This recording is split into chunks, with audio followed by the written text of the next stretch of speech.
Baiklah Pak Ibu, pertama-tama saya aturkan panganjali umat. Semoga ada sangang widiawasa, swece, ijen kita kehayuan, kelancaran dalam kegiatan diseminasi budaya positif di SD Negeri 10 Pemecutan. Baiklah, untuk itu dengan panganjali umat yaitu Om Swastiastu. Mari kita berdoa pada Tuhan Yang Maha Esa dengan menundukkan kepala. Semoga acara diseminasi budaya positif pada siang hari ini bisa berjalan dengan lancar. Berdoa dipersilakan.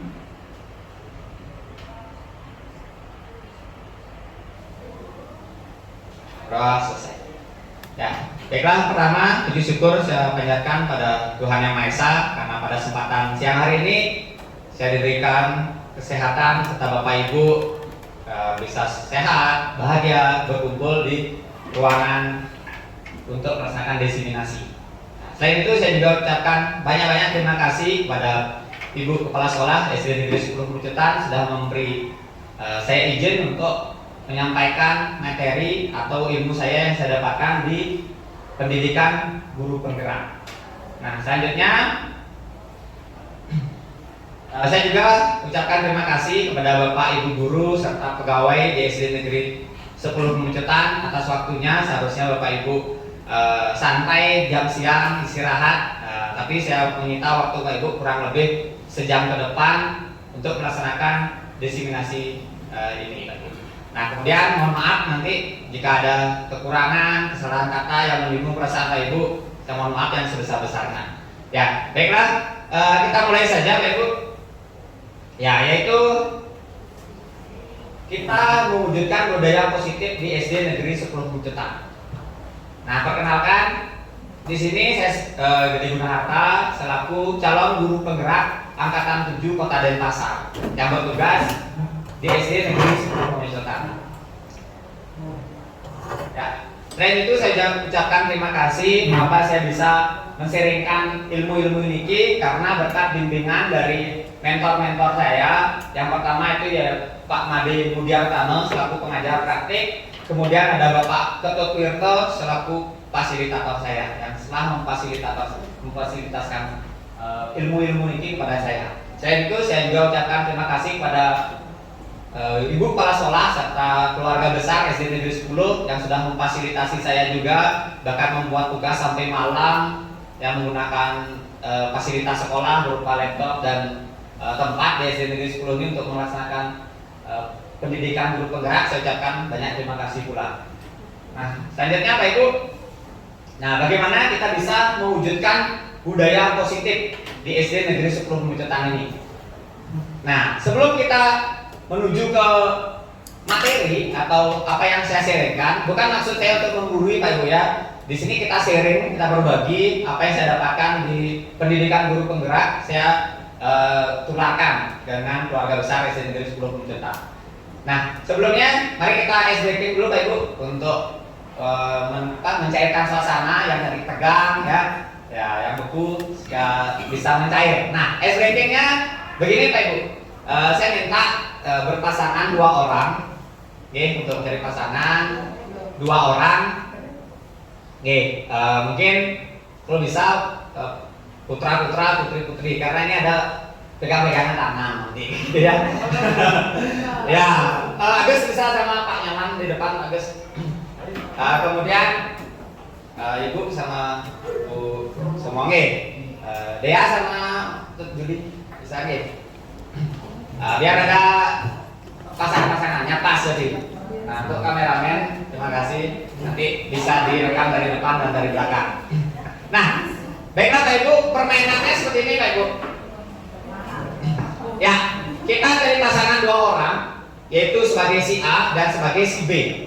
Si A mengepalkan salah satu tangan dan coba Anda bayangkan bahwa Anda menyimpan sesuatu yang berharga di tangan Bapak Ibu tersebut. Entah siapa yang nanti giliran Pak Ibu ya, menjadi si A dan jadi si B.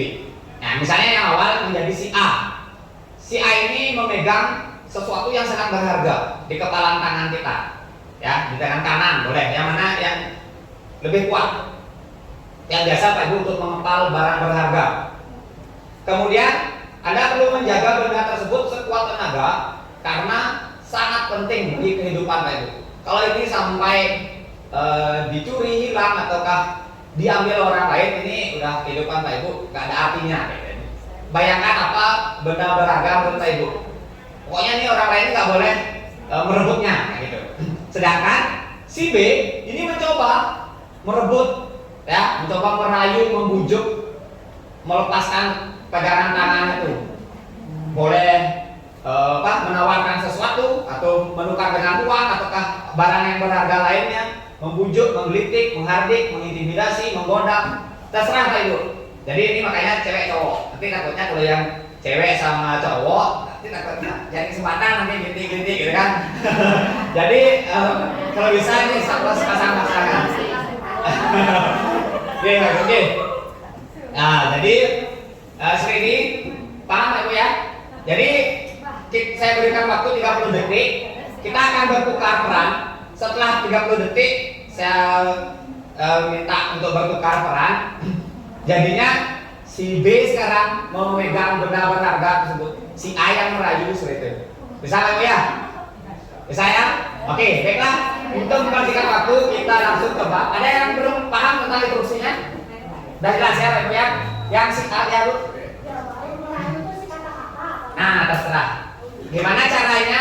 Nah, intinya gimana caranya merayu supaya teman si A ini mau membuka tangan, dan membuka tangan aja dah berhasil lah, walaupun anak gak ada barangnya, ada barang. Buka tangan artinya sudah dapat kita barang itu. Personifikasi itu jadinya perumpamaan. Nah, ya perumpamaan Bapak Ibu megang barang. Kalau ada barang yang memang berharga beneran, boleh. Oh iya. Apa berupa wujud nyata? Ya. Personifikasi. Nah, kalau di sini kalau belum punya ada barang yang memang berharga, boleh bayangkan. Karena di sini bayangkan, ya. Kalau Bapak Ibu tidak bisa membayangkan, boleh cincin kawinnya dilepas.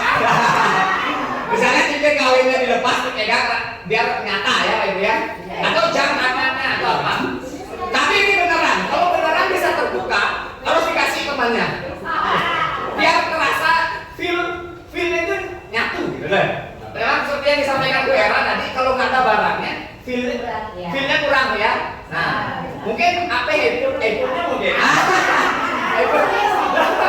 Gimana caranya kita bisa melepaskan? Entah 1 miliar nanti kasih uang atau gimana? Ya terserah Pak Ibu. Nanti kalau saya ucapkan di sini nanti terbongkar rahasianya kayak gitu ya. Ini Pak Ibu sendiri yang berpendapat Pak Ibu sendiri, bagaimana menurut Pak Ibu? Intinya barang ini berharga. Ya gimana caranya memegang erat-erat jangan sampai teman sebelah si B membukanya atau mendapatkannya. Buka itu udah termasuk kalah, gitu ya. Tapi yang ini yang menang, gitu. Nanti kalau nggak bisa dibuka berarti yang ini kalah, gitu ya. Berarti yang kita bisa buka. Ya, 30 detik saja Pak Ibu. Kita mulai. Ya, bayangkan apa itu yang berharga. Bapak Ibu punya apa yang berharga? Anak Bapak Ibu misalnya, ini ada anak yang mau direbut kayak gitu ya. Gimana? Apa yang Pak Ibu menurut Pak Ibu berharga? Selalu AB-nya. Ya. Boleh, sud. Berapa B? Ya. Sud, 1, 2, 3. Ya. Oke, siapa yang A? Oke, Bu A. Oke, 30 detik aja ya. Yang B mencoba untuk membuka genggaman tangan itu. Oke, boleh berhadapan-hadapan. Oke, 30 detik mulai dari sekarang. Yuk. Oke, gimana caranya merayu, membujuk, mengintimidasi?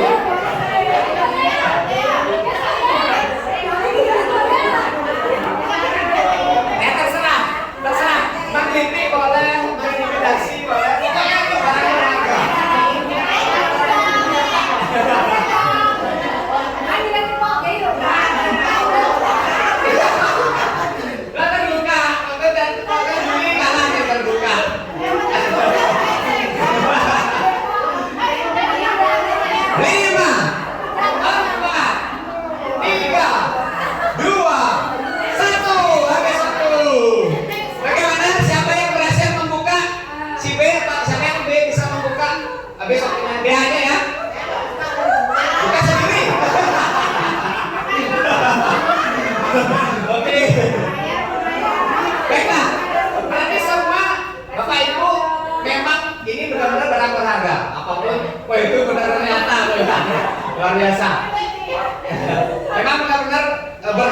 sehingga temannya walaupun apa yang dibilang temannya nggak bisa.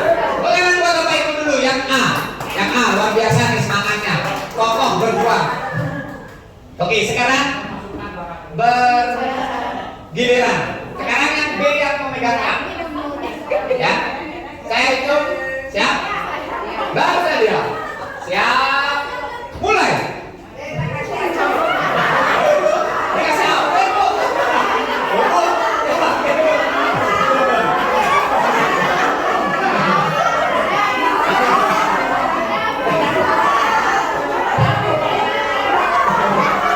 Titik-titik boleh. Ayo.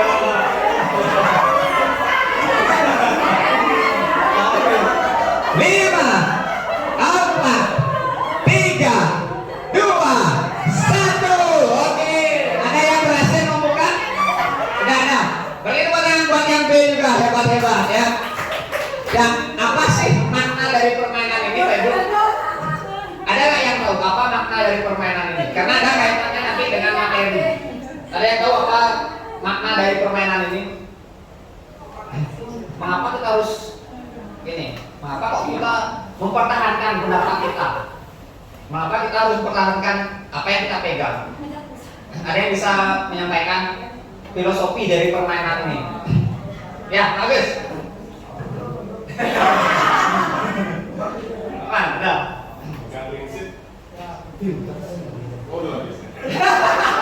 Ya benar. Kameramennya. Ya, memegang prinsip, harus kuat dengan prinsip. Ya memang itu yang akan kita bahas. Ya, budaya positif itu berkaitan dengan prinsip seseorang. Prinsip orang tuh emang sulit untuk apapun yang kita lakukan, mengintimidasi, memarahi, ya itu nggak akan mempan. Ya, mari kita simak. Apakah Anda membuka kepalan tangan Anda? Mengapa? Apa alasan Anda?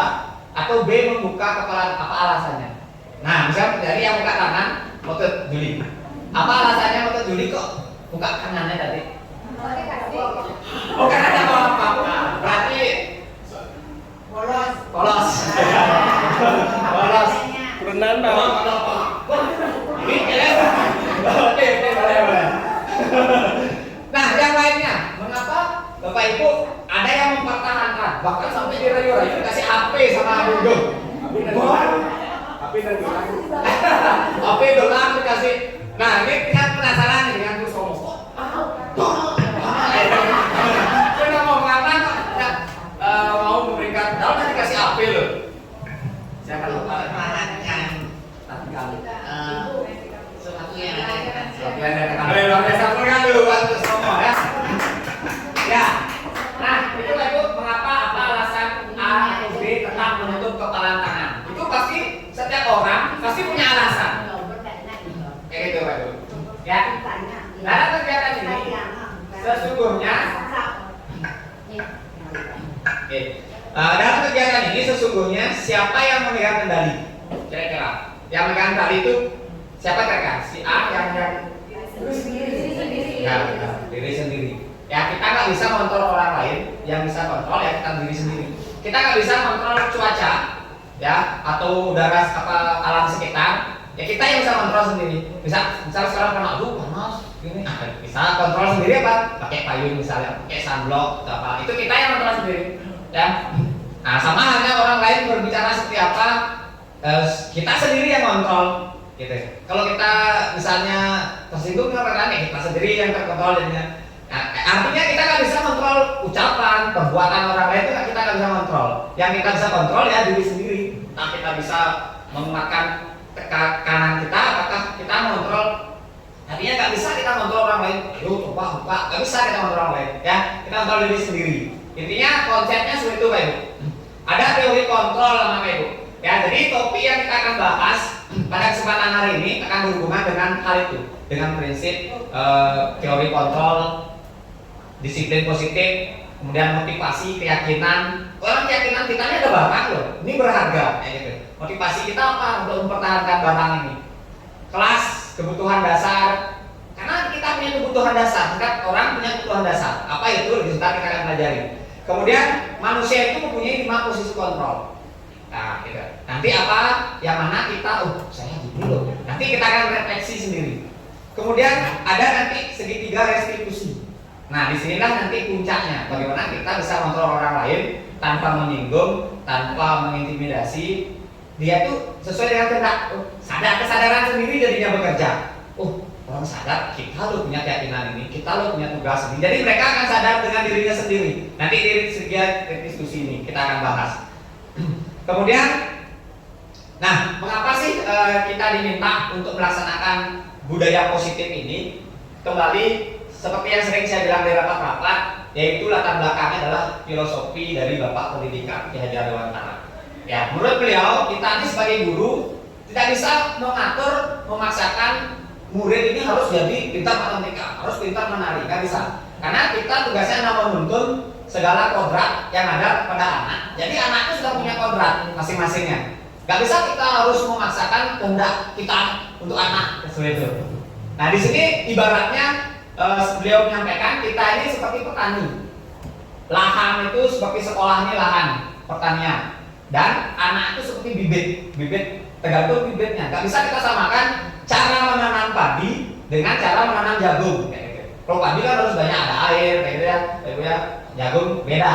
Nggak bisa kita samakan jagung tuh harus banyak air. Nggak bisa kita samakan seperti itu. Nanti otomatis dia nggak akan berkembang sesuai kodratnya seperti itu. Kemudian itu akan menuju ke visi sekolah. Jadi kalau sudah tahu kita apa minat bakat dari kita sendiri, dari guru-guru, dari peserta didik, kita akan menentukan visi sekolah sesuai dengan bakat minat tersebut.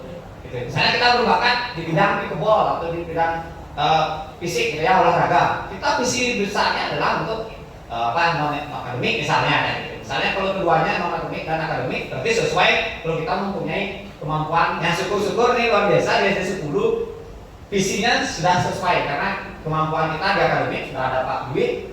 Nah, Pak Dwi ada ya. Kemudian di non akademik juga ada yang lain-lainnya kayak gitu ya, yang biasa mengelola akademik dan akademik. Nah, jadi akan sesuai dari filosofi ini akan sesuai. Jadi orang yang pintar matematika ya sudah sesuai dia jalannya, udah digodol benar-benar. Kalian pintar nari udah ada jalannya gitu. Jadi kita nggak bisa memaksakan kehendak seseorang atau murid itu berbeda-beda. Nah, inilah akan menentukan budaya positif kita. Jadi kita sudah paham kebutuhan, bakat, minat, kita akan memahami budaya positif dan gara-gara inilah disebut dengan kurikulum merdeka. Jadi anak-anak itu ya kurikulumnya merdeka sesuai dengan bakat minat anak-anak, sesuai dengan dirinya sendiri. Bukan kita yang memaksa harus begini, kamu harus begini, kan seperti itu. Itu. Kembali lagi ke filosofi, ya sesuai dengan filosofi Ki Hajar Dewantara. Nah, ini untuk tujuan akhirnya adalah untuk mewujudkan profil pelajar Pancasila. Di sini nggak ada gambarnya ya, harusnya ada profil pelajar Pancasila. Ada yang tahu apa saja profil pelajar Pancasila? Ada yang masih ingat? Pelajar Pancasila beriman dan bertakwa pada Tuhan Yang Esa, berakhlak mulia, berkebinekaan global, gotong royong mandiri, kreatif dan bernalar kritis. Nah, jadi semua tujuannya ini adalah untuk itu, supaya kita berakhlak Tuhan Yang Maha Esa, berbudi pekerti luhur, gitu ya, bergotong royong, berkebinekaan global, berpikir kritis, kreatif. Itu tujuan akhirnya nanti. Entah itu gurunya harus itu dan muridnya juga harus sesuai dengan profil pelajar Pancasila. Nah, selanjutnya di sini akan menentukan yaitu disiplin positif serta menentukan nilai-nilai kebajikan universal. Kalau misalnya Pak Ibu melihat atau mendengar istilah disiplin, apa yang terlintas dalam benak Pak Ibu, dalam pikiran Pak Ibu? Disiplin, disiplin begini. Ada yang aturan, sesuai aturan, taat aturan. Benar sekali Ibu ya. Ada lagi? Mempunyai tanggung jawab. Orang disiplin itu punya tanggung jawab. Benar Pak Gus. Lagi? Ada? Keteraturan. Ya benar, keteraturan sesuai dengan aturan. Ada lagi Pak Gus? Kalau mendengar kata disiplin itu apa? Kalau dulu ya, kalau saya mendengar kata disiplin, bahkan ada guru saya di SD dijuluki dengan Bu Disiplin. Ada nggak yang punya julukan guru di Bu Disiplin? Ya dulu ya waktu SD ya Bu Disiplin. Kira-kira gimana kalau dulu dibilang tuh Bu Disiplin nih datang gitu? Bu Disiplin datang. Ya waktu juga. Nah, berarti Pak Ibu taat ya.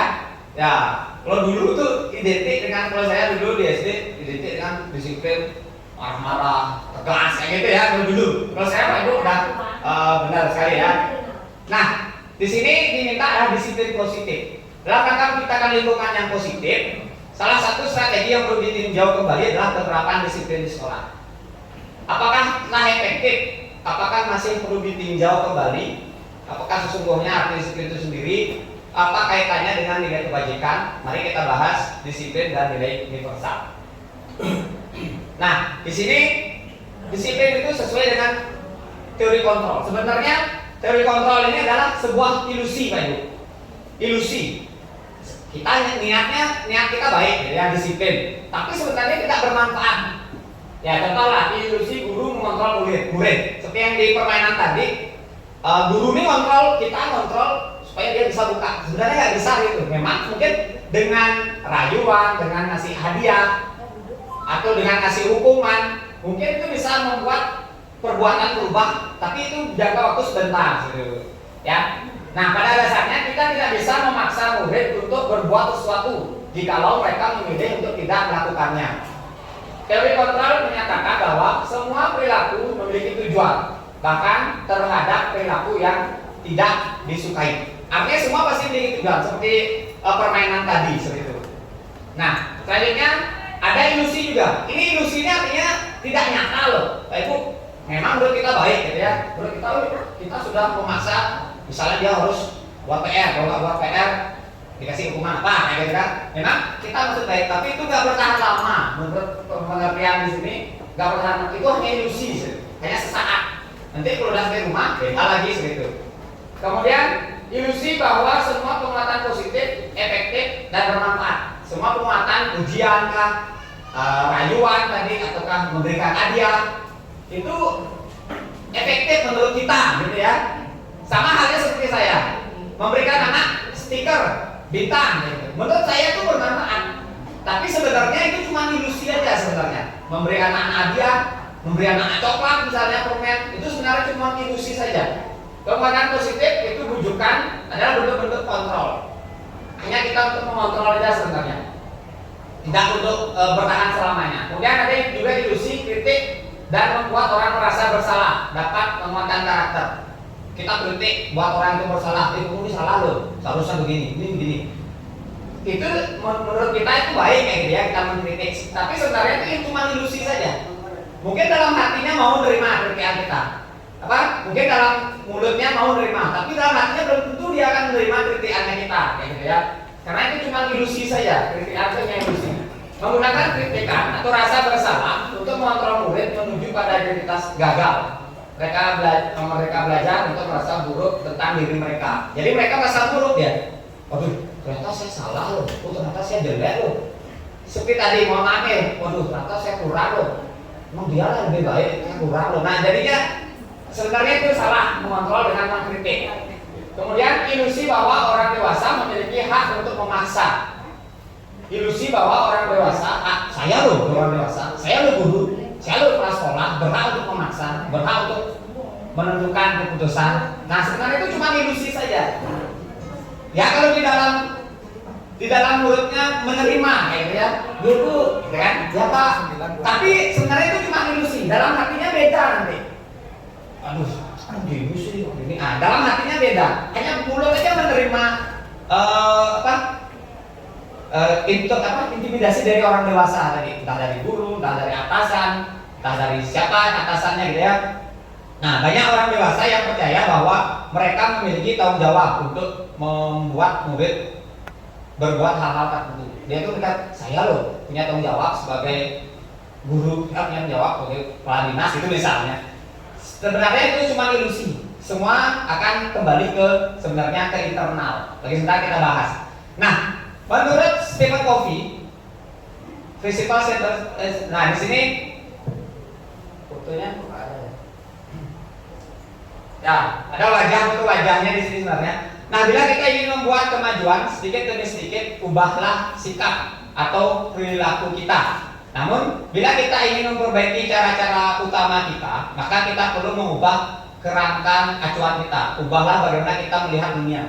Ya, jadi kita ubah paradigma kita berpikir tentang manusia. Ubahlah paradigma pemahaman. Jadi kita harus mengerti perasaan manusia, gitu ya, mengerti sekup lebih besar lagi. Tidak hanya sebagai tugas-tugas kita, tapi mengerti juga keadaan orang lain, kebutuhan orang lain seperti itu. Oke ya, baiklah Pak Ibu. Nah, ini Pak Ibu ya. Jadi kita harus ubah paradigma kita. Tidak hanya sebatas aturan, tapi lebih menyeluruh lagi. Ya. Baiklah, selanjutnya menurut Kiai Dewantara, makna disiplin itu sebenarnya di mana ada kemerdekaan, disitulah harus ada disiplin yang kuat. Sungguh pun disiplin itu bersifat self disiplin atau disiplin diri sendiri, kesadaran diri sendiri. Kita diri sendiri yang mewajibkan kita dengan sekeras-kerasnya, tetapi itu sama saja sebab jikalau kita tidak cakap melakukan self disiplin, karena banyak di sini yang nggak bisa menyadari tugas-tugas kita, tanggung jawab kita. Jadi kalau kita nggak bisa sadar dengan tugas-tugas kita, wajiblah penguasa lain, entah itu guru, kepala sekolah, ataukah pemerintah, wajiblah mendisiplinkan diri kita. Artinya wajib juga kepala sekolah, guru itu mendisiplinkan. Dengan peraturan demikian, itulah harus ada di dalam suasana yang merdeka. Tapi kita memberikan peraturan, tapi dalam suasana merdeka. Bagaimana caranya? Ini ada aturannya. Tapi mereka menyadari bahwa saya salah loh, nggak sesuai dengan aturan loh. Bagaimana caranya? Nanti yang kita akan bahas lebih dalam. Selanjutnya nilai-nilai kebajikan. Nah, ini juga berkaitan. Gimana caranya diri sendiri itu bisa sadar, bisa memahami bahwa saya ini harus disiplin, saya harus tanggung jawab. Yaitu dengan cara memahami nilai-nilai kebajikan ini. Menurut Dr. William Blazer dan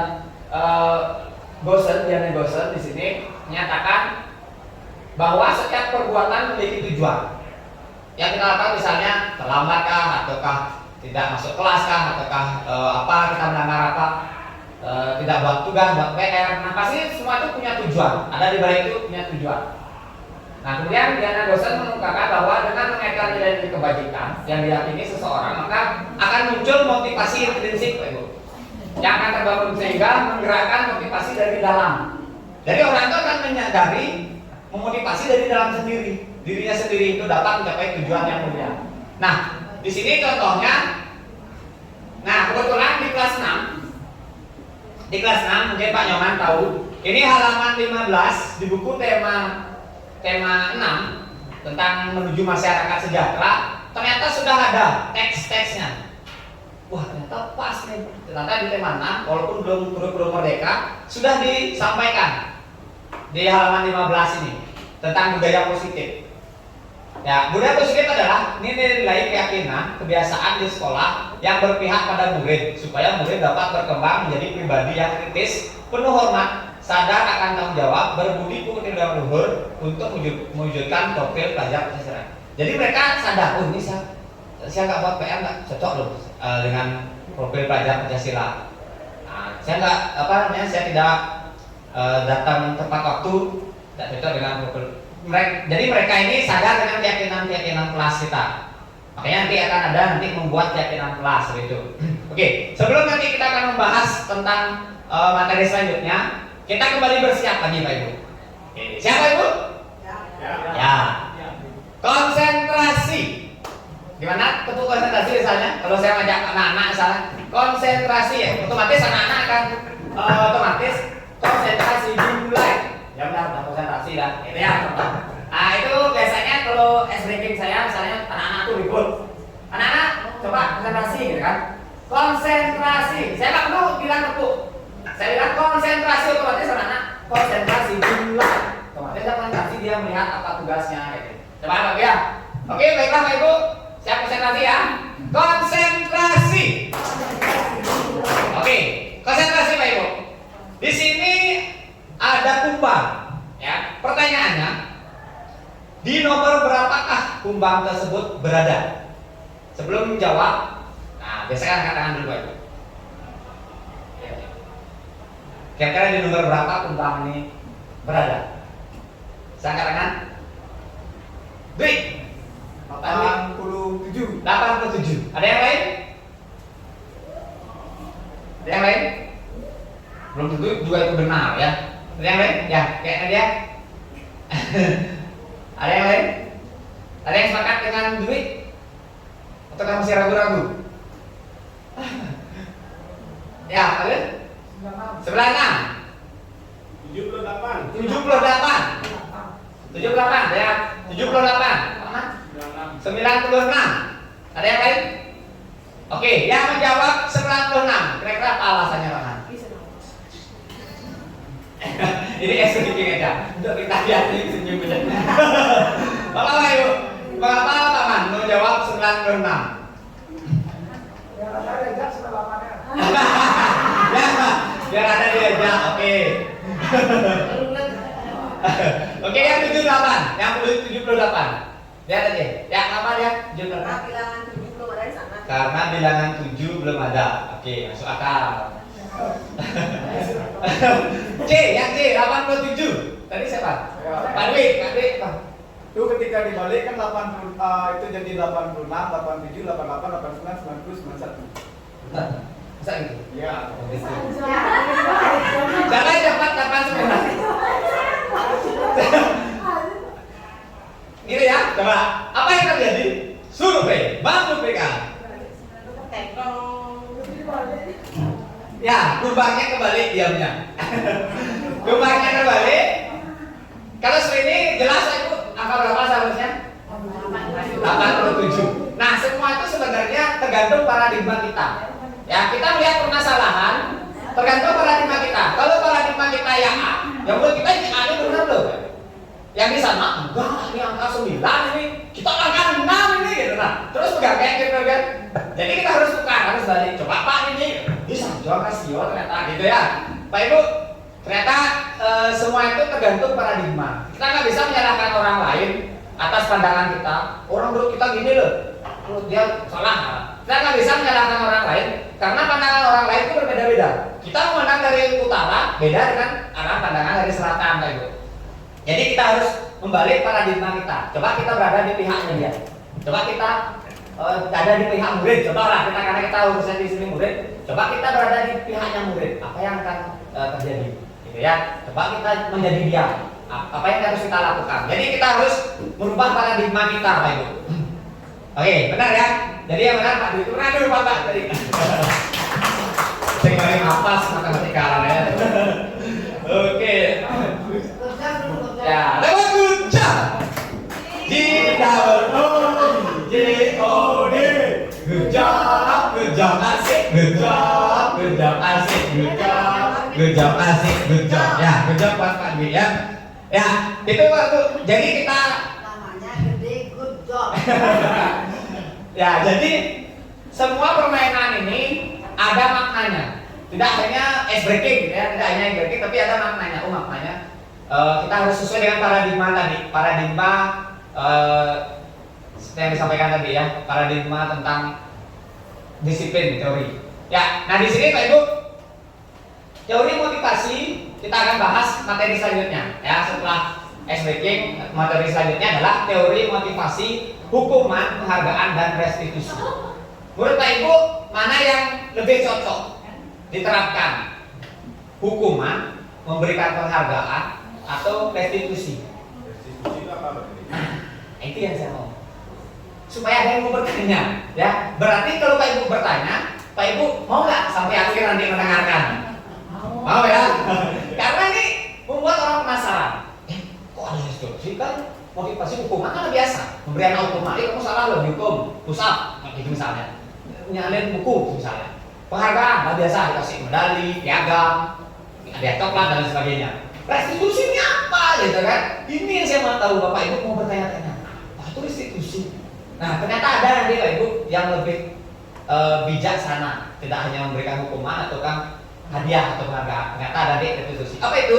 Tunggu sampai akhir. Tunggu episode selanjutnya. Oke. Nah, terkadang kita melakukan sesuatu karena kita tuh menghindari rasa sakit dan mencari rasa senang. Benar Pak ya? Seseorang, setiap manusia itu pasti menghindari sengsara dan mencari nikmat. Mencari nikmat dan menghindari sengsara. Semua orang apapun alasannya, ngapain kamu tidak sekolah? Pasti ada alasan antara mencari nikmat atau menghindari sengsara. Nah, ada alasan. Jika boleh saya tahu apa alasan Bapak Ibu hadir ke sekolah tepat waktu? Sebelum jam 7.30 harus sudah dari sekolah. Ada nggak alasannya? Ya, nanti biar absennya nggak merah. Biar tidak macet di jalan. Bagus. Ada lagi? Apa alasannya mengapa Bapak Ibu tepat waktu datang di sekolah? Ya? Biar nyaman bawa motornya. Biar nyaman bawa motor, ya bagus. Menghindari hujan. Oke. Nah, semua itu benar lah Ibu. Semua itu benar, ya. Tidak ada yang salah. Oke. Lanjut. Karena manusia itu ada nanti pilihan 3 motivasi perilaku. Satu, untuk menghindari ketidaknyamanan atau hukuman. Aduh, nanti merah. Dipanggil nanti di dinas, nanti rekapan absen kita mendahului atau terlambat gitu ya. Jadi itu menghindari hukuman atau nanti TPP-nya TPP-nya nih dipotong. Nah itu kan nanti desas-desus kan, sekarang kan belum. Nanti kedepannya seperti itu ada hukumannya, itu wajar. Karena kalau kita tidak bisa teori di awal, self disiplin itu yang terpenting benar. Kalau kita nggak bisa self disiplin diri sendiri, ya akan ada atasan yang ngatur kita, akan ada institusi aturan yang akan berlaku. Karena kita nggak dari diri sendiri nggak disiplin seperti itu. Jadi itu wajib, memang wajar atasan kita memberikan hukuman seperti itu atau sanksi seperti itu. Kemudian yang kedua, untuk mendapatkan imbalan atau penghargaan dari orang lain. Dia dapat saya pujian dari ibu kepala sekolah datang pagi ya kan, pagi datang. Rajinnya Pak Gede ya, biar dapat pujian lah. Nah ada orang seperti itu dapatkan pujian, gitu ya. Nyuruh kira-kira Pak Ibu senang nggak kalau dipuji? Senang ya? Ya pastilah senyum-senyum. Angin. Nah, itu contohnya ya. Ada yang mencari pujian atau imbalan, walaupun nggak imbalan berupa uang, tapi dapat pujian dibilang rajin aja senang dia kayak gitu ya. Ada yang ketiga, untuk menjadi orang yang diinginkan dan menghargai diri sendiri, kembali ke diri sendiri dengan nilai yang mereka percaya. Yang mereka percaya harus disiplin. Saya ini harus disiplin karena saya guru begini. Dia mempunyai nilai-nilai dalam dirinya sendiri. Entah dia dikasih pujian dari kepala sekolah, entah dia nggak ada apa dikasih hukuman, dia nggak masalah. Yang penting tugas saya sebagai seorang guru datang tepat waktu, ya sadar diri benar. Nah nanti restitusi ini akan menuju ke nomor 3 ini. Ini baru kulitnya Pak kalian. Tadi Pak akan bertanya apa itu restitusi. Nah ini baru kulitnya. Nah kulitnya dari diri sendiri, bukan memberikan hukuman ataukah penghargaan. Oke, selanjutnya. Bila di sekolah kita tidak ada peraturan ya, yang mengharuskan guru datang tepat waktu dan tidak ada surat teguran bagi guru yang datang terlambat dan tidak ada atasan yang memuji kita, apakah Bapak Ibu akan tetap datang tepat waktu untuk mengajar murid-murid? Ya. Jelaskan, ada yang saya jelaskan? Merasa bertanggung Ya, jawab. kanan dulu. Ya, ini dia. Karena itu memang tugas dan tanggung jawab kita sendiri. Oke, sama Bu Guru. Ya, berikan dulu buat rekan-rekan kita.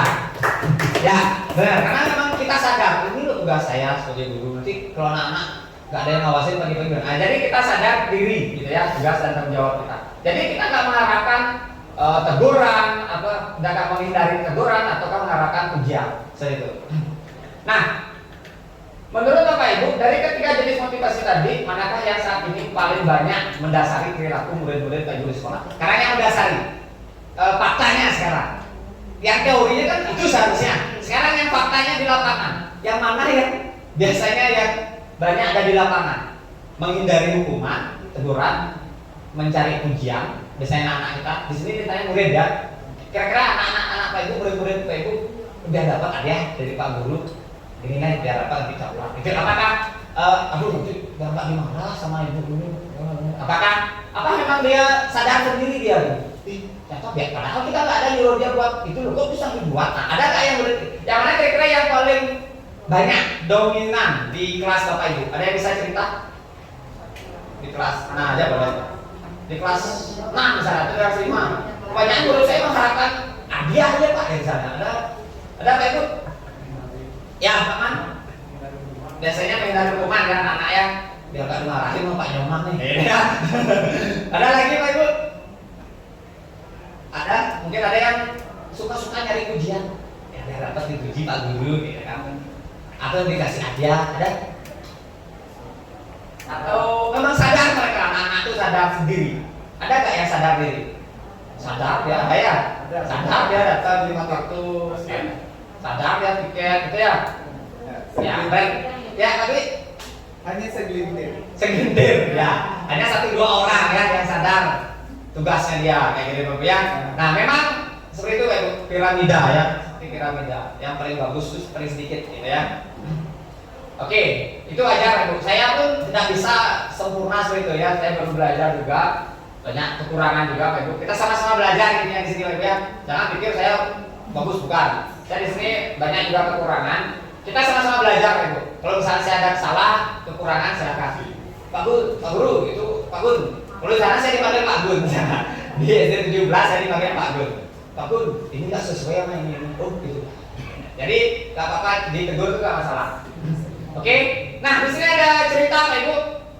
Iva kurang menguasai pelajaran matematika, sehingga pada saat pelajaran tersebut berlangsung dia lebih banyak berdiam diri atau menggambar di buku pelajarannya. Pada saat guru matematikanya yaitu Pak Seno menanyakan pertanyaan Iva jadi gugup, ngejar dia paling gitu ya, gugup. Tak sengaja menjatuhkan tasnya dari kursi serta tiba-tiba menjadi gagap pada saat guru Payah jawab gini Pak, gitu kan gagap.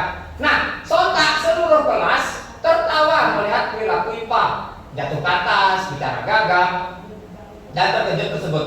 Nah Pak Seno di sini pada saat itu membiarkan teman-teman IPA mentertawakan. Pak Senonya biarkan anak-anak mentertawakan si IPA. Ya. Kemudian malahan IPA diminta untuk maju ke depan kelas.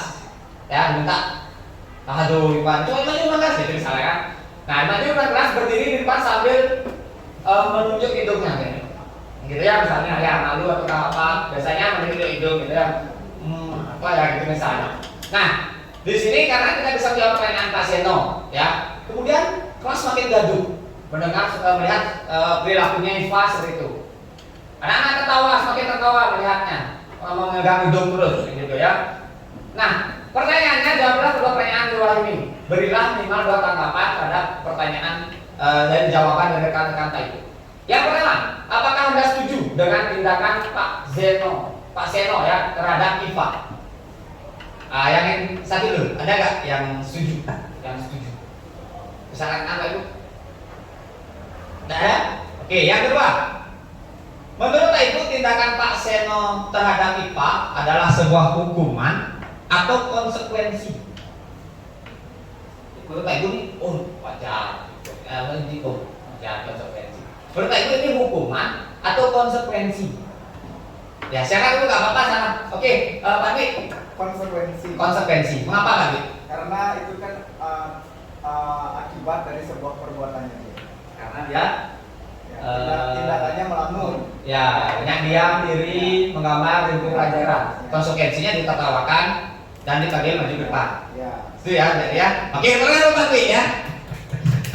Kok ragu-ragu? Berarti nggak setuju nih. Ya, karena ragu-ragu, berarti nggak setuju. Ada yang tidak setuju dengan pendapat Pak Dwi karena nggak ragu-ragu di pertanyaannya. Ada yang ada yang mungkin berpendapat lain dengan Pak Dwi? Ada? Silakan, nggak apa-apa. Ya, emang dia tadi gini jangan lupa. Oke. Konsekuensi Ya. itu merupakan suatu kewajiban dari siswa. Ada pertanyaan dari guru harus dijawab. Jadi itu mungkin. Oke, terima kasih. Orang buat Pak Nyoman ya. Oke, salam ya, barangkali. Ya, baiklah Pak Ibu. Ada yang bilang konsekuensi, ada yang bilang hukuman. Gak apa-apa, itu beda pendapat tuh biasa. Kita nggak ada salah, nggak ada benar di sini Pak Ibu. Kita sama-sama belajar. Gak apa-apa Pak Ibu, jangan malu-malu. Ada yang bilang hukuman tadi konsekuensi 2. Atau ada yang setuju, memang benar ini konsekuensi. Setuju dengan Pak Nyoman dengan Pak Dwi. Setuju, dia setuju. Setuju Pak Ibu ya. Oke, kita akan lihat bentar. Di sini nggak akan saya kita nggak ada salah menyalahkan Pak Ibu. Kita sama-sama belajar, oke. Nanti Pak Ibu di belakang akan tahu sendiri yang mana yang benar. Oke, hukuman, konsekuensi, dan restitusi. Nah, menjadi pertanyaan tadi. Oh, hukuman udah tahu saya Pak. Konsekuensi juga udah tahu, ujian udah tahu. Sekarang restitusi ini apa? Kita harus pahami Pak Ibu perbedaan ketiganya ini. Dalam menjalankan peraturan ataupun keyakinan kelas atau sekolah, bila mana ada sesuatu pelanggaran, tentunya sesuatu harus terjadi. Kalau melanggar ya harus terjadi sesuatu, entah dihukum ataukah konsekuensi. Untuk itu kita perlu meninjau ulang tindakan penegakan peraturan atau keyakinan kelas atau sekolah kita selama ini. Kita tinjau ulang apa yang kita lakukan terhadap peraturan, terhadap tindakan anak-anak, kita tinjau ulang Pak Ibu.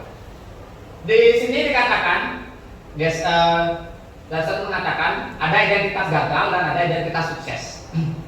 Identitas gagal itu perbuatan kita ini membuat anak-anak itu gagal gitu, akan yang menjadi orang gagal. Ada juga membuat orang akan sukses, identitasnya dia merasa ternyata wajar, salah itu kayak gitu.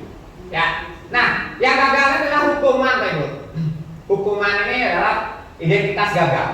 Mengapa gagal? Karena sesuatu yang menyakitkan terus terjadi. Sakit kenapa? Ini saya adil. Tidak nyaman untuk murid anak untuk jangka waktu panjang. Ini merasa nggak nyaman dia. Tidak hanya di hari itu, bahkan sampai berhari-hari, berminggu, bertahun-tahun mereka akan merasa dalam dirinya nggak nyaman. Kemudian korban mendapatkan keadilan. Dia merasa jadi korban, ya murid anak akan tersakiti. Sedangkan identitas sukses, konsekuensi dan restitusi itu sesuatu itu memang harus terjadi. Seperti saya sampaikan tadi, memang udah wajar karena kamu begini, memang harus terjadi seperti itu. Kalau restitusi ini merupakan pilihan, bukan kita yang memberikan, tapi pilihan anak-anak. Dia yang memilih, gitu ya. Artinya dia yang memilih hukumannya apa. Entah mau apa, dirinya sendiri. Ya Pak, saya ngaku salah Pak, saya akan begini. Minta maaf, ataukah apa gitu kan, kita akan belajar lagi. Dia yang memilih sendiri hukumannya, ya kan, atau konsekuensinya. Kemudian tidak nyaman untuk murid jangka pendek. Kalau konsekuensi cuma jangka pendek aja, paling kan hari itu aja, besoknya udah bebas aja. Nyadar dia ya, hari itu aja dia nyadar apa, merasa jengkel, nak wajar atau dia ada dosa gitu, udah ada.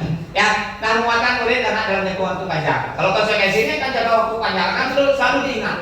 Kemarin saya ingat terus. Nah, jadi nanti ada contoh-contoh Pak Ibu. Ya, kita percepat saja Pak Ibu. Ya, perilaku pasif agresif meningkat kalau hukuman. Kalau konsekuensi perbuatan hanya bertahan jangka pendek, masalah terpecahkan. Oke. Nah, peraturannya adalah kamu harus, pokoknya hukuman itu kamu harus maju ke depan. Apa peraturannya? Kalau konsekuensi kita tanyakan kembali. Menurut kamu apa peraturannya? Mampukah kamu melakukannya? Gitu kan? Menurut anak menghormati peraturan. Jadi anak itu menghormati peraturan. Oh wajar saya ini begini, karena peraturannya begini, ya. Kalau anaknya kan membenci, ini gurunya, nah, makanya ada label. Pernah nggak Pak Ibu melabeli guru? Misalnya guru disiplin, guru galak, guru begini. Nah biasanya di sini dia, anak-anaknya kan membenci peraturan itu, bahkan membenci gurunya. Gitu. Murid kalau di restitusi, murid akan segan dan menghormati dirinya serta orang lain. Memang benar, saya hormati diri sendiri. Jadi dia merasa salah dan gurunya wajar dia memberikan konsekuensi itu. Oke? Nah ini Pak Ibu perbedaannya bisa Pak Ibu baca. Mode paksaan, stimulus respon, sering kontrol. Baik. Nah, buat ya. Oke, kita percepat saja. Banyak Pak Ibu perbedaannya. Nanti saya share apa perbedaan dari hukuman, konsekuensi, restitusi. Lebih baik kita praktek langsung. Setuju Pak Ibu? Kita praktek langsung. Setelah memahami tabel tadi, apa yang akan Bapak Ibu guru lakukan jika menemukan murid yang melakukan tindakan negatif? Kita praktek langsung untuk memahami hal itu. Ya, nanti kalau belum paham nanti saya kasih tabelnya. Di sini Pak Ibu 1/4 ya Pak Ibu ya, atau berlima.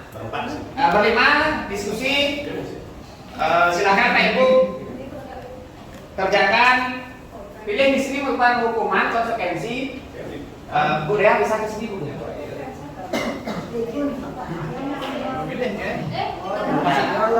Silakan. Sekarang tulis ya Pak Ibu itu hukuman, konsekuensi. Boleh kerjasama. Berkelompok. Maksudnya ini Pak Ibu ada yang lembar 1 boleh, lembar 2. Nomor 1, nomor 2 biar cepat Pak Ibu. Ya silakan Bu ya. Kalau memang ada keperluan, mohon maaf. Ya, ya. Tak apa-apa, Bu. Ini tetapi. Nanti misalnya Pak Ibu mau dilanjutkan hari apa Kamis misalnya boleh. Ya boleh pakai singkat aja. Hukuman H, konsekuensi K, biar cepat Pak Ibu.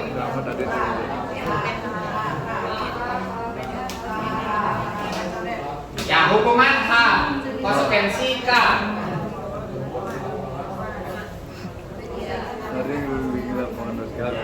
Jangan hukuman boleh disingkat NK misalnya konsekuensi hukuman H. H.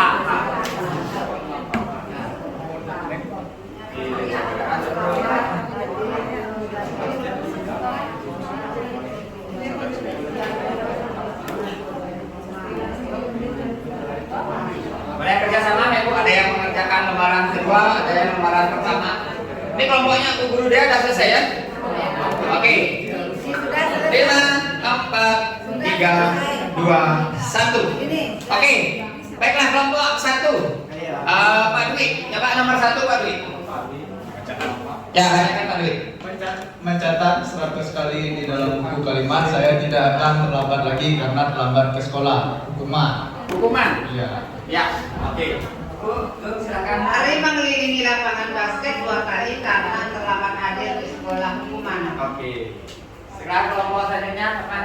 Membersihkan coretan yang dibuatnya di meja tulis konsekuensi. Oke, Bu, semua hebat-hebat nih. Sudah paham nggak ya hukuman konsekuensi? Ya, betul. Murid diminta untuk push up 15 kali karena tidak menggunakan masker ke sekolah. Hukuman. Oke, hukuman. Oke, Rian.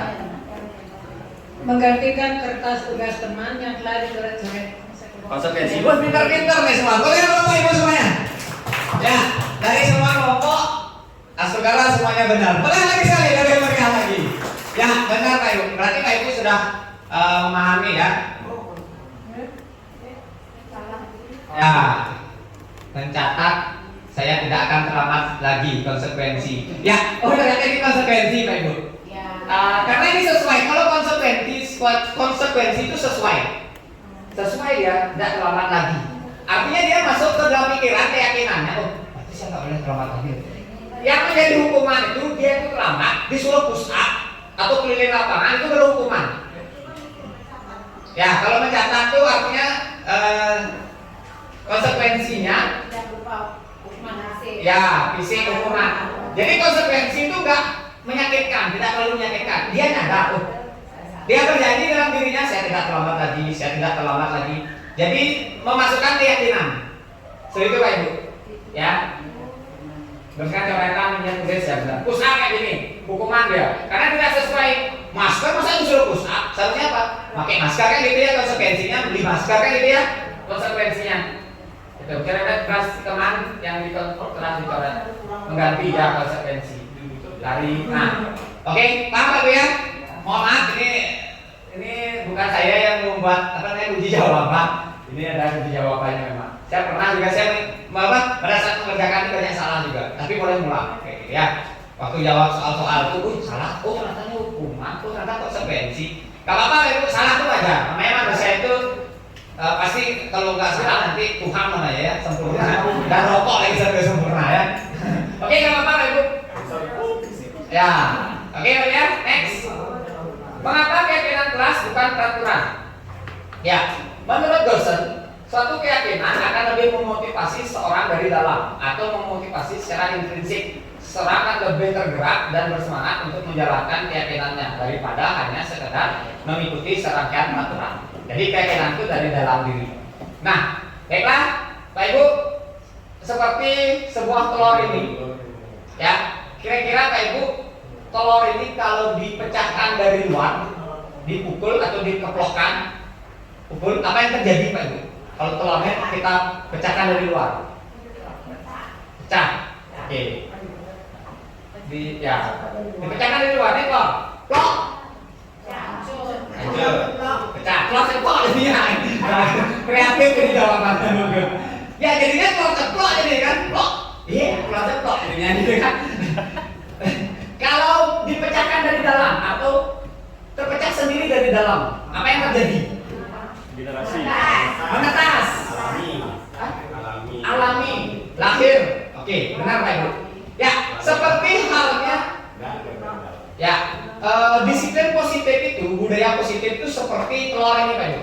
Kalau telur ini dipecahkan dari luar atau kita memaksa, kamu harus begini, kan kita yang maksa ya, keplok, ya nggak ada kehidupan, jadi tidak ada kehidupan. Harusnya telur itu menjadi anak ayam, karena kita paksa, belum waktunya menetas, kita pecahkan, ya telur ceplok ya, kayak gitu. Jadi kita yang hidup, bukan anak itu yang hidup, bukan benih itu. Nah Pak ya, kita kan seperti filosofi keajaran Tara, anak itu adalah suatu benih. Kita hanya menuntut ya, benih padi kah, benih jagung. Kalau kita sudah ceplokkan, ya benih itu hilang. Kita yang hidup jadinya. Artinya kita mementingkan diri sendiri kayak gitu. Tetapi kalau ini menetas dari dalam sendiri, memang alamiah akan muncul kehidupan. Jadi anak itu akan hidup dia, kayak gitu ya. Nah, Ibu jawablah pertanyaan berikut ini. Ya, mengapa kita menggunakan helm saat berkendara? Supaya aman, bentar Pak. Supaya tidak kena tilang, supaya tidak jadi tabrakan, aman, tidak kena tilang, tidak jadi tabrakan. Oke, ada 3 ya. Panas. Ya, terlindungi. Oke, bagus, luar biasa semuanya. Sekarang mengapa kita menggunakan masker dan rajin cuci tangan? Tidak kena COVID, tidak kena virus, mengurangi polusi udara. Oke, wah hebat semuanya.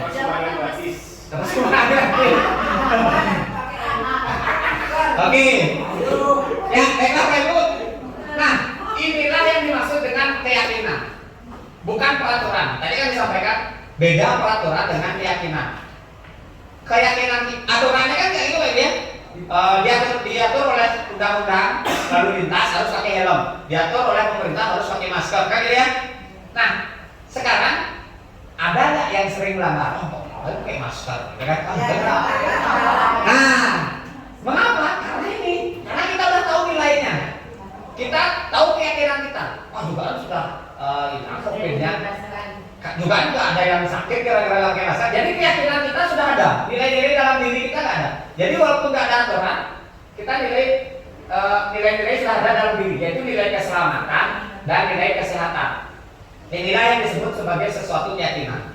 Jadi yang diharapkan oleh kurikulum Merdeka itu, kita menanamkan murid itu biar yakin dari dirinya sendiri atau kesadaran dari diri sendiri, bahwa dia yakin, oh saya harus selamat, saya harus sehat, saya harus pintar, saya harus baik. Dari diri sendiri yang menyatakan itu, bukan kita yang haruskan kamu harus rajin belajar, bukan gitu ya. Jadi mereka sendiri yang meyakini bahwa saya akhirnya harus begini, tergantung keyakinan atau nilai-nilai kepercayaan yang dianut.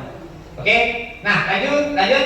Selalu menjaga kebersihan kelas. Misalnya ini keyakinan di kelas 6B ya. Sopan santun, ramah kepada semua orang, saling menghargai, menghormati, selalu disiplin waktu, selalu merawat. Nah, ini keyakinan. Sama halnya seperti di perpustakaan. Keyakinan positif, kalau di perpustakaan itu peraturan yang positif. Mungkin Pak Ibu menyadari ya, atau pernah dapat pelatihan. Peraturan perpustakaan tidak boleh ada kata tidak ya, tidak makan. Nah, nggak ada kata-kata gitu ya, tinggalkan sepatu kan gitu ya, tinggalkan makanan. Jadi memang positif harus. Memang kita sekarang diajarkan positif. Tidak boleh larangan, jangan, tidak ada, boleh. Yang lebih bagus lagi yaitu menggunakan keyakinan. Selalu menjaga kebersihan kelas, selalu menjaga kebersihan perpustakaan. Itu sebenarnya yang paling bagus. Yang tadi kan aturan positif. Kalau yang ini keyakinan positif. Selalu menjaga kebersihan, selalu menjaga ya, menghormati, disiplin. Nah, disinilah kan menuangkan peraturan. Selalu menghargai, menghormati, berarti kita tidak boleh ribut. Itu ya, oh berarti tidak boleh ribut. Dia akan menyimpulkan sendiri, tidak boleh ribut di perpustakaan, harus tenang. Dia akan menyimpulkan. Karena apa? Karena keyakinannya nggak boleh saling menghargai atau menghormati. Itu keyakinannya. Kita harus menghormati orang lain tuh. Makanya dia akan ribut seperti itu. Jadi intinya ini Pak Ibu, intinya keyakinan intinya. Ya. Kalau keyakinan akan dibawa terus-menerus sampai tua bahkan. Ya. Mengapa kita di Indonesia ini negara terbelakang? Karena memang pendidikan penjajah itu memang kita didikannya memang sebagai kuli kayak gitu. Ya, bukan didikannya sebagai orang yang mandiri, orang yang merdeka. kalau didikannya menjadi orang yang mandiri, pasti akan ditanamkan nilai-nilai positif. Bukan dikasih aturan-aturan harus dihukum, ada penjara kan gitu ya, pendidikan penjajahan. Oke, makanya ada pendidikan zaman kolonial dan zaman milenial kayak gitu. Nah, ada satu tujuan di balik sebuah perilaku manusia. Jika kita percaya bahwa murid memiliki tujuan di balik perilaku mereka, salah satunya adalah untuk memenuhi kebutuhan dasar. Oke. Nah, kebutuhan dasar saya percepat, kebutuhan untuk bertahan hidup. Orang itu pasti kesini Pak Ibu. Mengapa dia melakukan itu? Pasti untuk bertahan hidup, kasih sayang, diterima, penguasaan, kebebasan, kesenangan, atau merasa senang, seperti ini Pak Ibu. Merasa disayangi atau diterima, dicintai, penguasaan, skill mereka. Oke, lebih jelasnya kita akan melakukan permainan saja Pak Ibu. Ya, kalau teori aja kayaknya cepat lupa gitu ya. Saya pakai permainan aja, sebutkan kebutuhan apa yang sedang berusaha dipenuhi oleh anak ini. Di awal kita jawab bersama. Lagi sebentar kita akan melakukan permainan. Bimo seorang anak TK selalu berlari keluar kelas menuju jalan raya di depan sekolahnya yang ramai dengan kendaraan.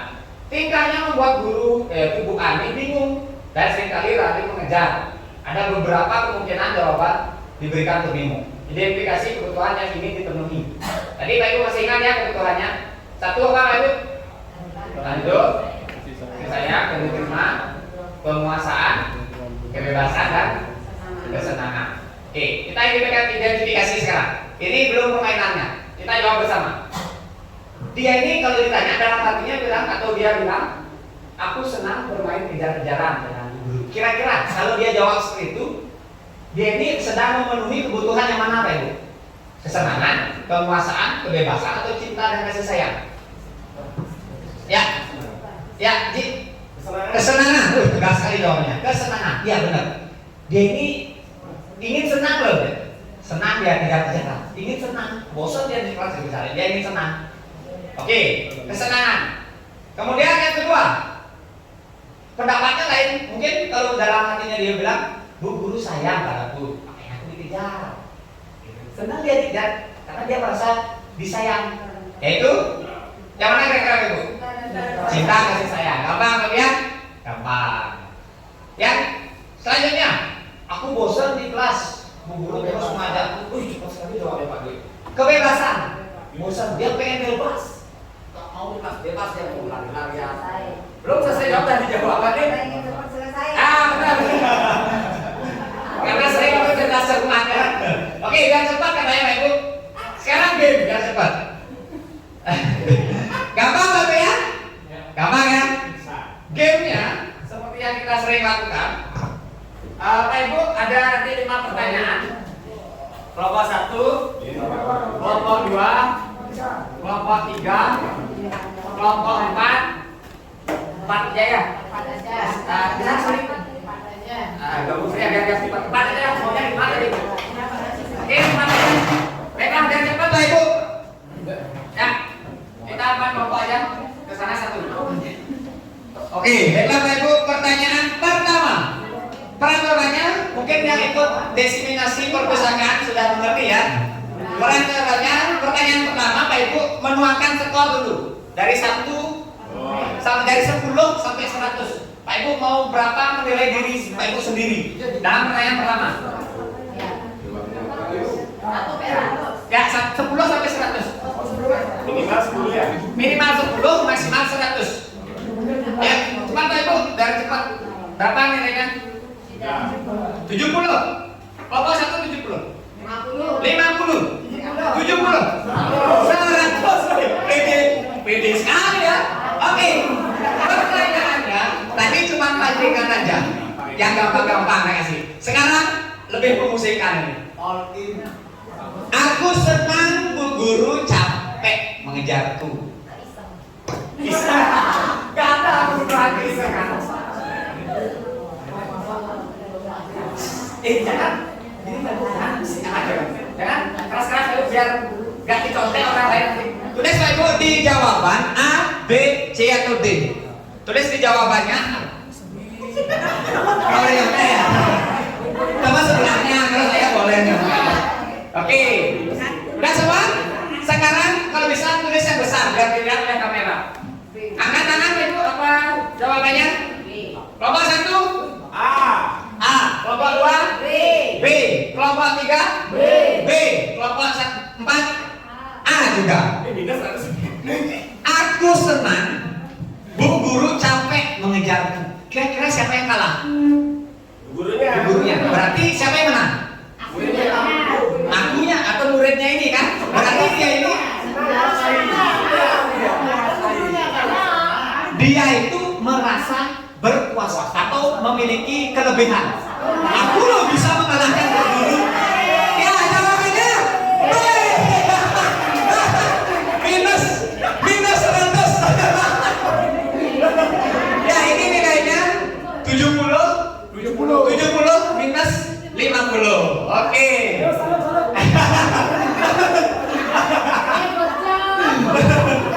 Oke, siapakah yang menang? Oke, siap. Sebelum pertanyaan, silakan Ibu tuangkan dulu nilainya. Ya, 100 lagi. Oke. Silakan tuangkan. 70 lagi. 85. Oke. Tidak pakai Pak, dari keras. Tidak. Oke. Baiklah. Aku senang Bu Guru. Oke, pertanyaan selanjutnya yaitu cerita baru. Ceritanya, Dinda seorang anak kelas 3 SD. Begitu tiba di rumah, sepulang dari sekolah, Dinda menangis dan mengaku pada ibunya bahwa dia benci pada Bu Guru Rani. Benci pokoknya, gitu ya. Sama Bu Guru Rani. Kenapa anak benci? Pokoknya benci. Gitu ya. Menurut Anda kebutuhan apa yang berusaha dipenuhi oleh Dinda? Jika jawabannya beragam nih, ya. Jika jawabannya, misalnya ditanya, mengapa kamu benci sama Bu Guru Rani? Misalnya jawabannya ini, Ibu Guru tidak menyapaku hari ini, padahal aku pakai jepit rambut baru. Kira-kira yang mana? A, B, C, D. Ayo cepat ayo. Ayo cepat. A, B, C atau D? Ya, sudah. Oh, cepat sekali belum. Ini jangan jawab dulu. Udah semua? Oke, angkat jawaban. Lihatkan. Oke, kelompok 4D, kelompok 3D, kelompok D juga, D juga. Ya. Ini adalah Ibu Guru cinta dan kasih sayang. Ya, kalau rangka cinta kasih sayang pasti dia memuji gitu ya. Ya, senang kasih cinta ya. Dia pengen merasa dicintai gitu ya. Oke, semuanya benar. Ditulis, tapi ini soal. Ya, jadi Doa. ini benar 70 sama 70. 40. Ini 40 yang ini benar. 86 sama yang ini. Oke, yang ini tambah 1000 minus ya. Nah, jadi 30. Oke, pas. Ya, selanjutnya. Konsentrasi. Nah,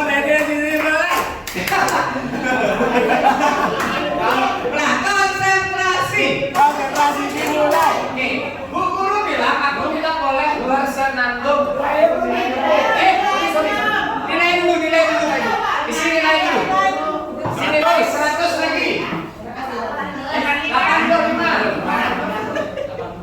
80. 100 nih. Oke. Kita lihat pertanyaannya. Ibu Guru bilang aku tidak boleh bersenandung sewaktu mengerjakan tugas. Katanya kelas harus tenang, tidak ada suara, kan nggak seru jadinya. Apakah itu senang? Kebutuhannya, kebebasan, kebebasan atau tidak? Ayo, ditulis. 100. Cepat sekali ini kelompoknya Bu Guru. Oke, diangkat jawabannya. Kelompok 1 C, kelompok 2 C, kelompok 3 C, kelompok 4 C juga.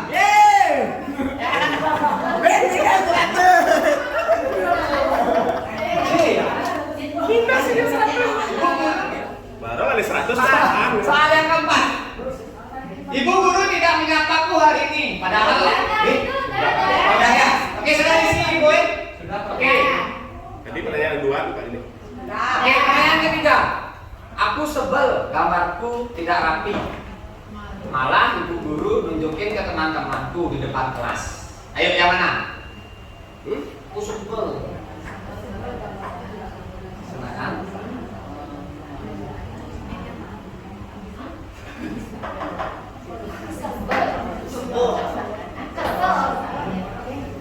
Gambarku tidak rapi. Kan aku jadi malu. Nah, ada minus satu yang Oke, sudah? Sudah. Sudah? Sudah. Jawabannya? B. B. Yang ini? Dah kan? B. Ini Pak. A. Ibu apa? B. Saya masih batuk. Oke. Nah, yang benar adalah penguasaan. B. Nah, Kemarin 200. nah, nanti itu jadi dikurangi. Ya. Oke. Oke, pertanyaan selanjutnya. Ya.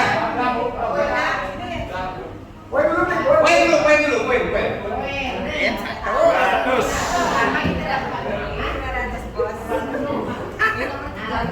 Dah, isi poin. Ini komparasi. B tadi. Gara-gara Pak Ibu kok saya jadi ragu ya sebenarnya? Ya. Sebenarnya yang kedua itu kesenangan. Jawabannya A. A. Nomor berapa? Yang tadi A. Nomor berapa? Berarti semua salah ya? Yang nomor 3 itu A. A itu berarti minus Coba tunjukkan deh. kesenangan. Yang ini. Ya, yang ini. Baru saya ingat. Gara-gara melihat jawab Pak Ibu jadi ragu saya. Ibu bilang aku tidak boleh bersenandung. Dia ini kalau dalam kurung merdeka, dia ini senangnya di kabar. Ya, dia senangnya bakat minatnya ini dia menyanyi. Seharusnya menyesuaikan karena di kurung merdeka. Baru saya ingat teorinya. Kurung merdeka itu harus menyesuaikan apa dengan bakat minatnya. Kalau dia suka menyanyi, waktu mengerjakan tugas katanya harus tenang, ada suara. Nanti di sini akan ada pembelajaran berdiferensiasi.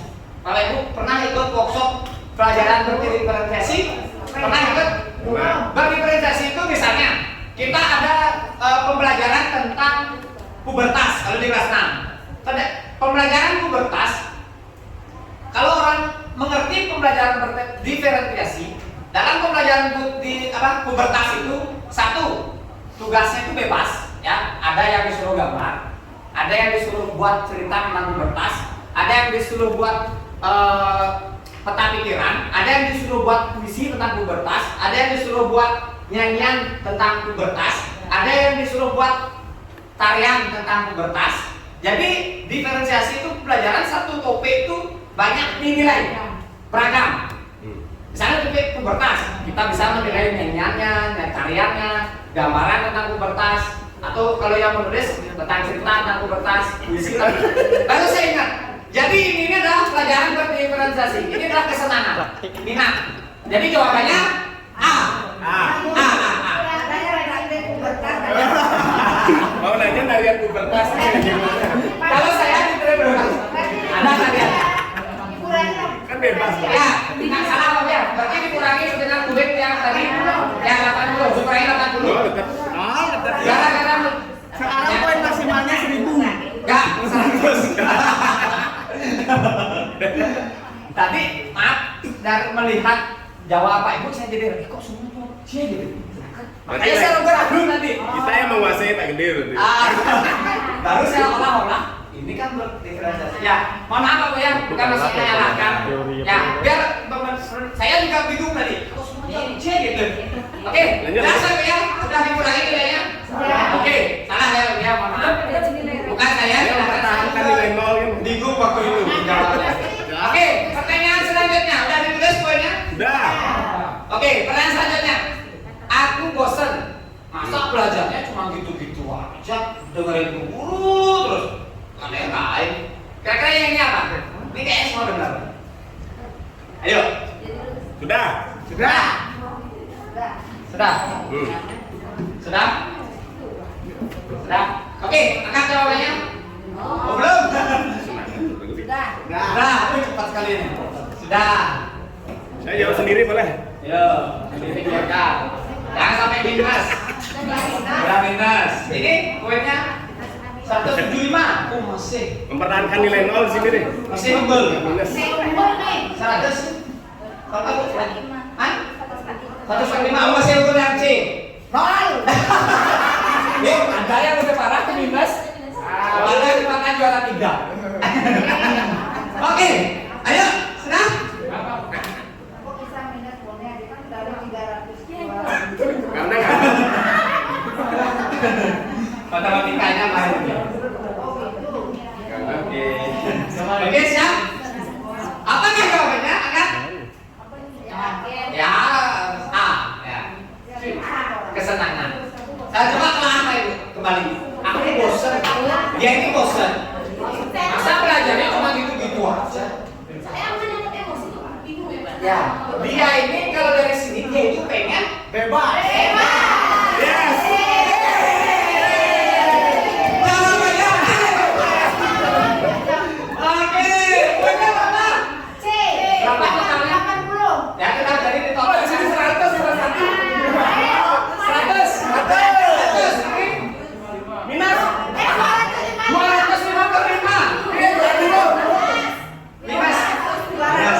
Oke, nggak apa-apa ya.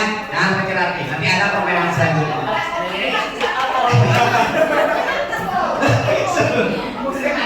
Biasa kalau lagi perempuan itu banyak emosi. Kalau itu kan dalam bilang.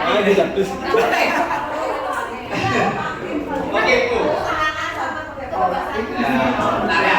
Nanti saya jelaskan. Ya, nanti privat. Ya, saya jelaskan privat. Nanti ikut guru bergerak. Ya, dan cepat. Bagaimana posisi Bapak Ibu saat mengontrol? Nah, ini terakhir. Ini materi terakhir. Ada 5 posisi. Apakah sebagai penghukum, membuat rasa bersalah, sebagai teman, pemantau, atau manajer? Siapa biasanya posisi kontrol sebagai penghukum? Saya hukum, Bren. Ayo. Siapa yang saya hukum murid saya? Berarti Pak Ibu posisinya sebagai penghukum.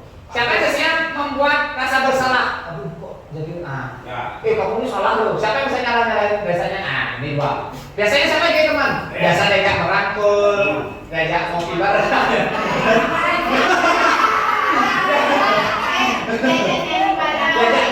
Ya sebagai teman atau sebagai pemantau. Apa dia buat? Atau sebagai manajer, memanage.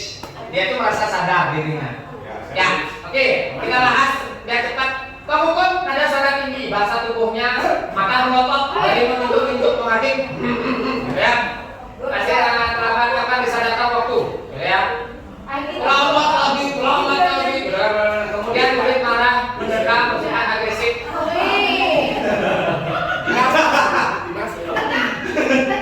Oke, selanjutnya yang membuat rasa bersalah.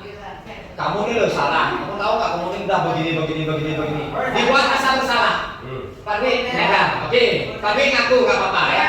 Nanti bukan saya yang nyuduh ya. Restitusi. Nanti udah direstitusi. Kemudian sebagai teman, siapa bahasanya? Saya. Ngaku, oke. Saya dia sendiri. Ya. Oke, senyum. Saya murah senyum, gitu kan? Tidak hati. Apa? Nanti perlu terus. Ya. Nanti kita jelaskan. Saya kasih materinya ya. Kemudian pemantau. Adi, tahu kan kamu? Nadanya udah tak formal. Adi, Pak Man tahu nggak? Kita tahu ini, kamu belajar ini. Artinya dia tuh bahasanya formal, ya? Ya, oke. Bagus selesai ya. Oke. Silakan pilih sendiri Pak Ibu. Atau siapa yang manajer biasanya? Nada suaranya tulus, rasa tubuh tidak kaku, mendekat ke kiri. Ya. Oke. Nah, cepat aja. Sebenarnya itu kita harus menggunakan segitiga restitusi. Ya. Segitiga restitusi ini ya proses menciptakan kondisi bagi murid untuk memperbaiki kesalahan mereka sehingga kembali ke kelompok mereka karakter. Nah ini. Pertama, menstabilkan identitas. Oke, Pak Guru ngerti kok perasaanmu. Pak Guru ngerti kok keadaanmu. Kita stabilkan dulu identitas saja. Pak Guru juga sama kok. Pak Guru pernah juga kayak gitu. Jadi kan, pertama kemudian baru kan kamu tentu tahu, kamu tentu punya alasan. Ya Pak Guru tahu, kamu pasti punya alasan. Mengapa kamu sering nggak sekolah? Kayak gitu kan biasanya. Jadi ada kata-kata, ada apa namanya? Urutannya Pak Ibu. Yang pertama menstabilkan identitas.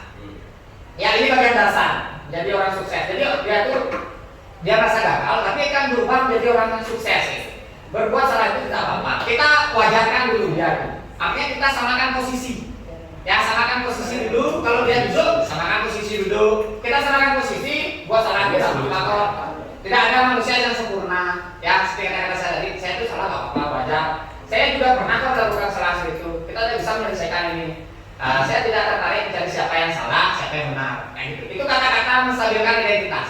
Kita stabilkan dulu, kita samakan dulu. Seperti saya tadi, wajar kok, saya juga pernah salah. Saya juga jarang jawab soal ini, gitu kan? Oh jadi, dia salah. Jadi dia itu merasa sukses. Oh saya nggak gagal, Pak Guru aja pernah salah. Jadi ternyata dia itu orang sukses, ya. Karena orang sukses itu berasal dari kegagalan, kan gitu ya. Nah setelah dia stabil. Sedikit lagi Pak Ibu ya, mohon bersabar. Validasikan tindakan yang salah itu, baru kita benerin sekarang tindakannya. Setiap orang itu pasti mempunyai tujuan. Cara memvalidasi seperti membuka kulit bawang. Ya, sekupas artinya alasannya itu pasti banyak, tidak hanya satu Kiki itu udah berapa kali nggak sekolah. Pertama alasannya sakit lah, alasannya Kiki ya sakit lah, alasannya tidak ada yang nganter lah, berbagai macam alasan. Setiap orang seperti yang disampaikan tadi, semua orang pasti punya alasan mengapa melakukan hal itu. Padahal kamu bisa melakukan yang lebih buruk, yaitu, nah kamu patut bangga pada diri sendiri karena kamu telah melindungi sesuatu yang penting. Dia punya alasan.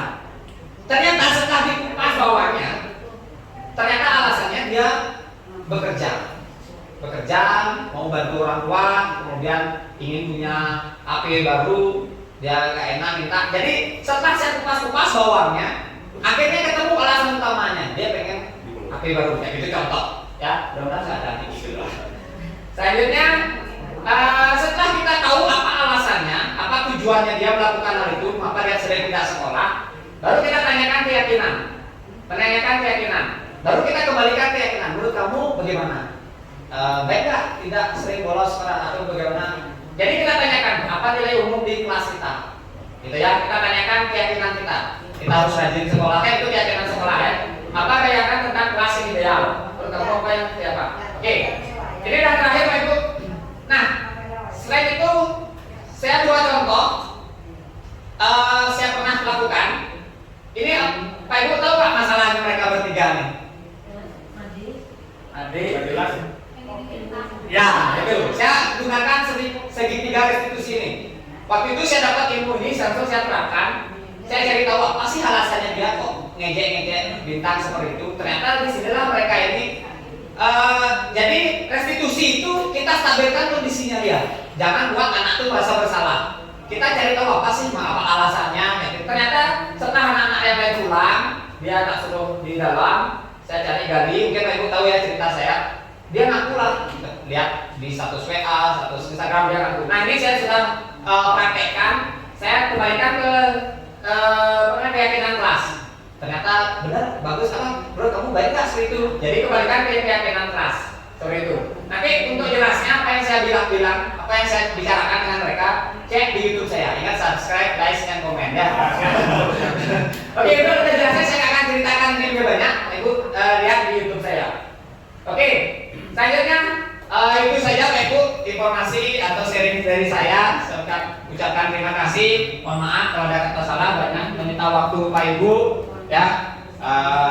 Sekian saja dari saya. Saya akhiri dengan selamat sore. Ya, terima kasih. Sampai jumpa lagi Pak Ibu.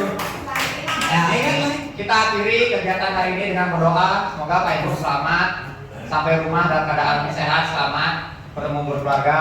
Berdoa, dipersilakan.